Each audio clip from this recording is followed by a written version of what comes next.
Hi, my name is Glenn Gear, and I'm a multidisciplinary artist and filmmaker with focus on animation. I come from mixed Inuit and settler ancestry from Kimutsijut, and I grew up in Corner Brook, Newfoundland. I currently live and work in Montreal. This animated piece with the running dogs is called Kimutsijut, which means dog team in my dialect. Himik is an Inuit dog like a husky. And although I consider them part of a team, they're in fact sort of running wild across the frame of the animation. The image of the running dog is something that I've been exploring over the past few years now, and I've animated their silhouettes, drawing each frame in charcoal or chalk, watercolor, and using a digital process to make other marks, put them together, composite them together digitally. These ghost dogs also mark sort of a traditional way that the Inuit have depended upon the dogs for access to the land and access to hunting and travel.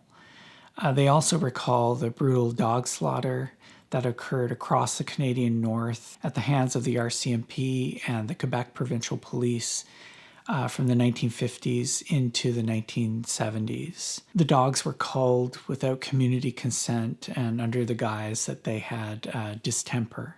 And this is a way not only to disrupt traditional Inuit life, but also to move the Inuit off the land and to civilize them and to amalgamate them into more regulated communities.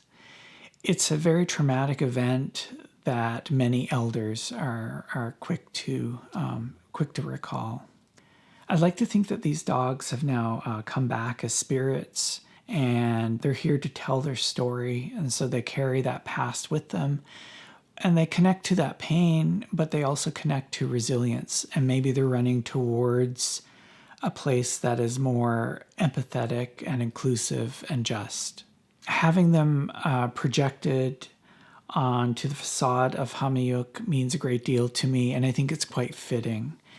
And it's wonderful to see them in the context of other works by other Inuit artists. Thank you to the WAG, to the WAG staff, to the other artists, and especially to the curators for making this projection possible, for making INUA possible, and for making Qaumajuq a reality.